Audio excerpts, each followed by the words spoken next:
So welcome to day 40. So day 40 is going to be the last in this boot camp. But don't think that it's going to end. We're going to carry on. I've got a brand new boot camp coming for you guys in a week. So if you can, sign up to the website and you'll get all the information. So yeah, I'm sure you've heard all the news that the gyms are going to be opening again.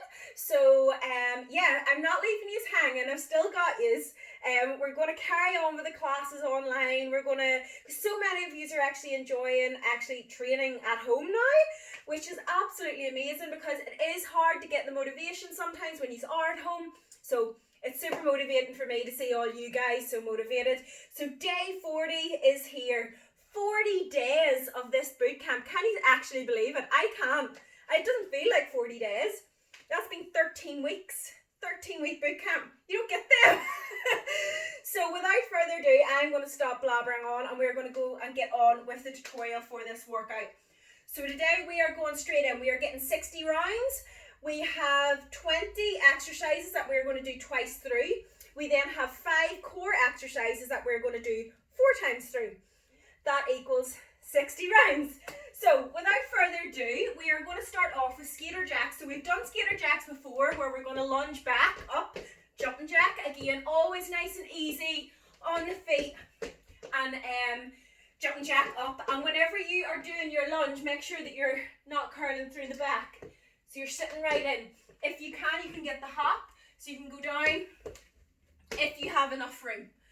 Next exercise, what we're going to do is a half burpee with in and outs. So we're going down, we're going to go push up, in, out, half burpee. Push up, out, in, half burpee. And back to push up. After that, we are doing lunge and press. So what we want to do is lunge forward. In the lunge, we're going to press back. Yeah, we're staying on the same leg. We're going to go forward, lunge, back, forward. That's it. And then we're in the next exercise, we're going to switch round. So lunge forward, press, back. You want to make sure that you're keeping the core in nice and tight. So because you're pressing, it's going to be slightly more of a compound movement than just doing a straight lunge. So you're going to lunge forward, core tight, press through that shoulder and back. If you do find it too hard, keep your weight above your head and you can just lunge forward, take out the press, or you can just hold your weights and stay on the same leg and leave out the press, especially if any sort of shoulder injuries. So, right, after that, I'm awful out of breath. It must be all the talking. Right, we're going to do curtsey lunges. If you don't like curtsey lunges, do your reverse lunges or your forward lunges. But today I'm going to do curtsey ones. So we're going to stand behind and we're going to alternate it through. We aren't staying on the same leg with this one. And we're just going to lunge through. So remember, core tight, knee upright, don't let it bend out, nice and strong, up. Sit back, nice and strong. You can see my back isn't bowing round, going down, nice and straight, strong. You will know when you're doing these right. If you're doing them wrong, they just won't feel as good. Right. Seriously, why am I so out of breath? Right. Front kicks. Cardio exercise. So we're going to kick up and we're going to get the intensity. If you can, you're going to be jumping, add in more fun. Yeah, we're going to do that. So again, you don't want to be locking out. You want to control it. You don't want to be just swinging the legs up and letting the exercise do all the movement. You want to control it. Remember, you control the exercises don't control you. Right. Seriously, I'm like so out of breath already. I don't know what's going on today. It must be the heat. We have squats. So you can use your barbell. I'm going to use my dumbbells. Just keep them at your chest, or you can keep them on your back if you've got a barbell. And we're just going to extend the bum back. Core nice and tight, press up, sit back, press up. So as you can see, core is tight. Whenever I go down, I'm not going forward like this. You do not want to do that. Keep the chest up, push the bum back, up. See if you can only go to here, that is absolutely fine. I would rather you do it right with limited movement than do it wrong and trying to get ass to the ground and end up like this. It's the chest up, extend back, sit into the glutes. Sit into the glutes. Squats have so much to do with flexibility. So if the flexibility is not there, you're not going to be able to do a full right ass to the grass, as they say. It's all to do with flexibility. Do within your own means. Right. I don't know what's going on. Heart's pounding out of me. We are doing sumo squats next. Now we're going to do these slightly different. We usually do sumo or squat pulses. We are going to do sumo squats. So what I want you to do, if you can, get a heavier weight. If not, use both your dumbbells or just one, whatever way is easiest for you. So what we're going to do is you're setting the dumbbell down the ground. Nice and low, up, down, up. So you're setting the dumbbell down on the ground every single time. Again, if you don't have the flexibility to do this, go within your means, so you're not going to set it down. So if you can, just go down to wherever you feel comfortable. Pay attention to your form. If your form is right, it's going to be a lot safer. We're in the house and we don't have the luxury of personal trainers sitting watching our form and correctness, so it's down to us to make sure that we are doing it right. So be careful whenever you are doing your exercises. Right, after that we have jumping jacks. So we're just jumping through. We've done these 1,000 times. There's rarely a workout that goes without doing these. Anyway, after that we're on to our upper body. So you can do your straight push-ups or you can do staggered ones. I'm going to do staggered ones today because I find them slightly more enjoyable. So push-up position, push one hand back, press up, back, press up. Remember, my hands are never going in front of my shoulders. My hands are staying right at my chest.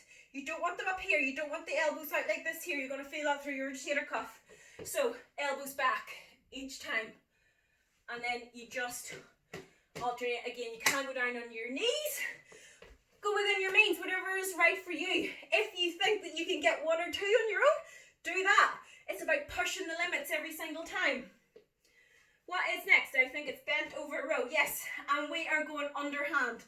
So, remember, palms facing out. If you have a barbell, it's just as easy.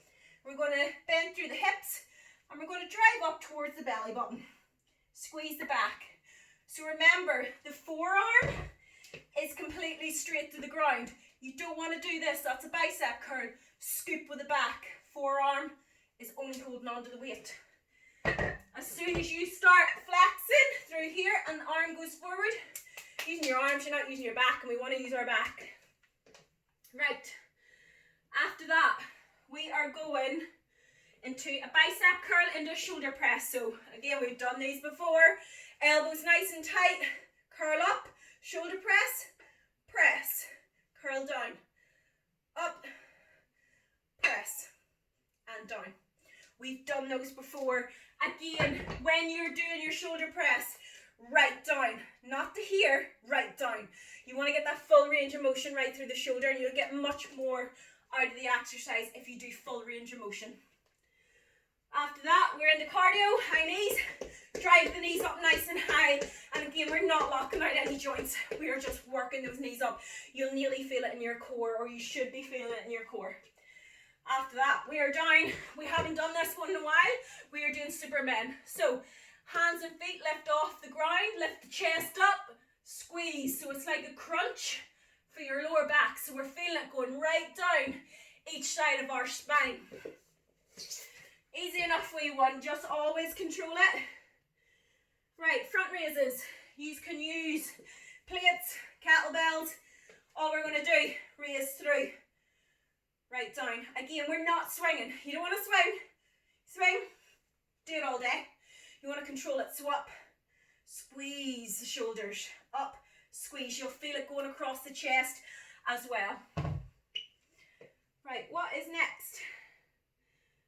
Kickbacks. Right. I'm going to use my bands. You can use plates or light dumbbells.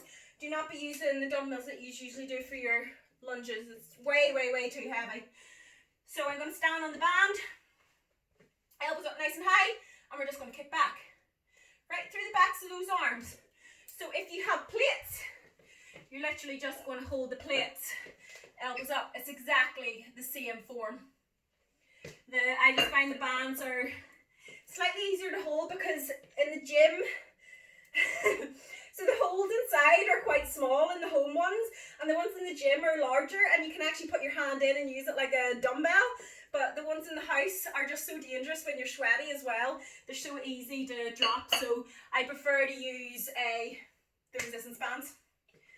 Anyway, that's enough of that. So after that, we've got mountain climbers. So we're into our plank position, and we're just driving those knees in nice and fast. We're going to work that cardio right up. We're getting such a sweat on today. I'm sweating already, to be honest. After that, lateral raises. Stand on the band or grab your plates. And remember, elbow never goes higher than shoulder, and hand doesn't go higher than elbow. And we're just going out the side, squeezing right through those shoulders, making it work. And again, you can use your plates. But again, I just find I can't get a good enough grip sometimes on them when I'm sweaty. We're just going out. So you want to lead with the elbow. So you want to feel as if you're leading through with the elbow. Even if you put your hand, a bit of resistance, you will feel that form. You don't want to raise the hand because then that starts happening. And it's going to go through your rotator cuff, which majority of people, if you've got a shoulder injury, it's on the rotator cuff. And anyone that has it will tell you it is complete and utter nightmare whenever that happens. So you want to be careful. After that, we are doing our bicep curls. Elbows at the side, and we're going to curl up, down, curl up, down. Straight after that, we are going into our hammer curls. So I usually find I have to go lighter with my hammers, and we're going to stand on, and you just don't twist the arms, so they're straight up, down, straight up. We're going to work them. So that is our 20 exercises. We're going to do that twice. After we do that again, we're going on to core. So the core exercises are bicycle abs. So make sure that your back's nice and flat against the ground. Elbow goes to knee. You want to twist right through. I don't want to see half reps on this. So you're twisting through, elbow to knee, twist through, other elbows touching the ground. Switch. Nice and controlled. If you are doing this, which I've seen, you're not getting the full stretch going through the core. Again, we want full range of motion to get the full benefit out of the exercise. So you want to twist right through. Even if you do them slower, it's not about doing them quick, it's about doing them right. After that, we're doing our twists. So remember, the heavier the weight that you use, the harder this is going to be. You can keep the feet on the ground, lean back, and we're just twisting through, using the core to lift that weight over. After that, we're doing a V-hold. We haven't done this in a few weeks. So this is a Pilates move. Lean back, take the hands off table with the legs, and we're just holding it. But you want to lean back and really activate that core. So what you don't want to do is the back and the chest to lift, curl around, activate the core. If that's too hard, feet in the ground and just lean back. Do not. See if you do this and hold your legs. Absolutely no point. May as well lie down on the ground, have a wee rest and wait for the next exercise. No hands on the legs. Get them out. If you need to lean back, do not place those hands on the legs or else it's pointless. Right, after that we have 2 exercises left. We are going to do a double crunch. So, extend the legs out, make sure the back is nice and flat against the ground. Up, squeeze, up, lift the shoulder blades off, squeeze. That's what we're going to do. And then we are going to finish with a dead bug. So we're back down again. Hands up, legs in tabletop, and you're really going to feel the core and kick out. So activate the core. It's not a hard exercise, but when you slow it down and you work through and you really concentrate on the core, it's hard, it's difficult. So really activate the core. That is the 25 exercises more to forgot what I was saying. Right, so we have 20 exercises for upper and lower body. We're doing that twice. Those 5 core exercises, we're doing them 4 times. You are going to have, your core is going to be burning. So I think I have blabbered on enough. So you're going to set your timers, 45 seconds on, 15 seconds of rest, and 60 rounds. Another hour workout, because why not? Why wouldn't we want to finish with a bang? So please stay posted. I am going to be starting a new boot camp in a week. I just want to get a week where I can get things sorted, get it recorded, and then it's all sitting ready for you guys. Because as you know, I like it to be right. I want to give the best service to you guys. And yeah, so blabbered on enough. So we'll turn this tutorial off, and I'm going to get this workout done too. So join me for the workout, guys.